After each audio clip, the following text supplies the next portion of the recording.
Welcome to this video by Travango Travelers. We would like to talk to you today about one of the most beautiful wonders of the world, the Great Barrier Reef and coral bleaching. You may have heard on TV, social media that the environmentalist activists are concerned about this phenomenon called coral bleaching. To know what coral bleaching is, you need to know more about what a coral reef itself, how it lives and how it's dying. But first, let us introduce the Great Barrier Reef to you. The Great Barrier Reef is located in the Coral Sea in the northeast of Australia. It stretches over 2,300 kilometers from the tip of Cape York Peninsula in the north of the state of Queensland to the Bundaberg in the south. It's the largest reef system in the world, consisting of approximately 3,000 reefs and 900 islands. The Great Barrier Reef is roughly the same size as Italy. In school, we were fascinated by the photos and videos of underlife habitat, and seeing the underwater world was something we added to our bucket list back then. Finally, our wish was fulfilled in 2022. We chose the Great Barrier Reef to explore the live corals. You may know that we live in Melbourne and there is no direct flight to Hamilton Island. We started our journey from Melbourne and we flew to Hamilton Island via Sydney. Then catamaran named Seafly took us to Hardy Reef to see the Great Barrier Reef. It takes about 2 hours to reach Hardy Reef, which is approximately 39 nautical miles or 72 kilometers from shore. In Hardy Reef, we enjoy the beauty of Great Barrier Reef in air-conditioned semi-submarine.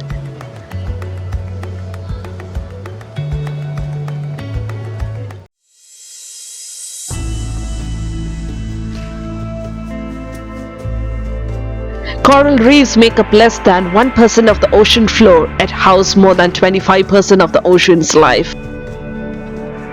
Coral reefs hidden under the surface of the ocean are considered to be the jewels of the ocean. Although corals found on the seafloor and reefs may look like colorful plants, they are actually living organisms. The corals are formed over millions of years by the excreta and dead remains of coral polyps. Many, but not all, are flower-like organisms that are closely related to sea anemones and jellyfish. Corals are called colonial organisms because they depend on each other for survival and they live and grow close to each other. Coral reefs are made up of a group of coral species and support large colonies of corals, thousands of species of which have been identified and many that have not. Some corals are found in warm, shallow tropical seas, while others are found in dark, cold, deep oceanic craters. One of the most striking things about coral reefs is their strikingly bright colors. However, in reality, the color of skeleton of corals is pure white, just like Snow White.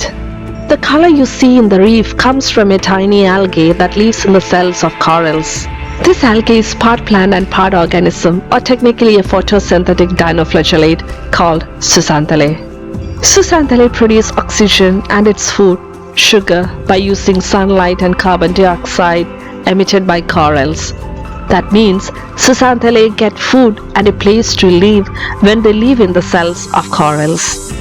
About 80% of corals' food comes from the waste produced by zooxanthellae. Without zooxanthellae, coral's tissues become transparent, exposing their white skeleton.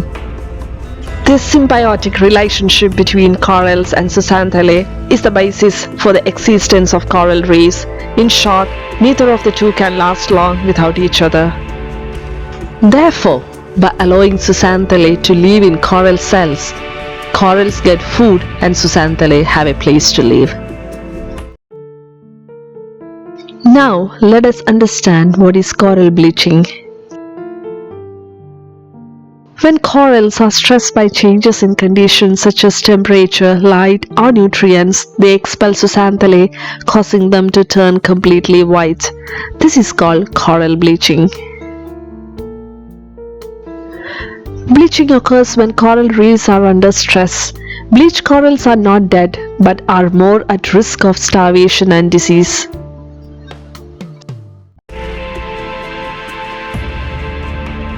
What causes coral bleaching? A major cause of coral bleaching on the Great Barrier Reef during summer is stress from marine heat waves and increased UV radiation. Bacteria or viruses cause disease in corals also can be the reason for bleaching. Let's talk about heat waves. You may have noticed what a hot summer this year has been, with news reports of a record-breaking hot year around the world. Heat waves or weather conditions that produce abnormally hot temperature increases occur not only on land but also in the ocean. Unlike land heat waves, marine heat waves in the ocean can last for weeks, months, or years. They can spread over very large areas and heat the ocean to a depth of hundreds of meters. If ocean temperatures stay high for 8 weeks or more, coral reefs are unable to recover from bleaching and can begin to die.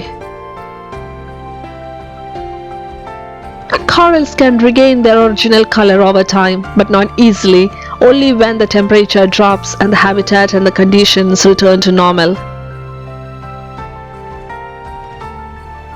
When this happens, the algae returns and the corals gradually regain their health.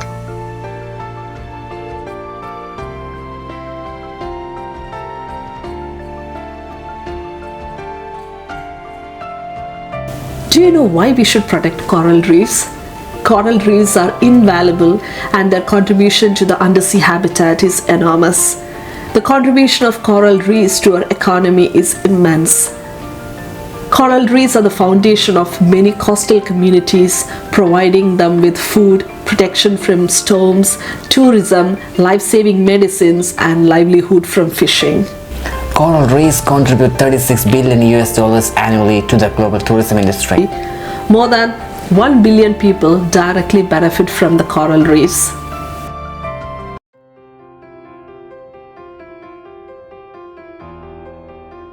The first step is to reduce the emissions of greenhouse gas like carbon dioxide, methane, nitrous oxide, and fluorinated gases, such as adjust your air conditioning to 25 degrees Celsius, support renewable energy such as solar, wind power, and hydropower. Use recyclable materials, choose energy-efficient appliances and light bulbs, swap single-use plastics, and print less. The second step is to help protect the coral reefs. Report any sightings and incidents regarding coral bleaching to authorities immediately. Do not anchor on coral reefs. Volunteer for beach and waterway cleanups. Observe good snorkeling practices to minimize damage to coral reefs. Know zoning laws, follow them, and report suspicious activity. Our oceans have no boundaries. This is a global crisis, but change is starting here. If we lose corals, we lose many of the fish and other species that rely on them. This can have direct consequences on the food chain, affecting larger species such as dolphins and sharks that rely on coral reef fish for food. Coral bleaching threatens not only our oceans but also the livelihood and food security of more than 500 million people worldwide.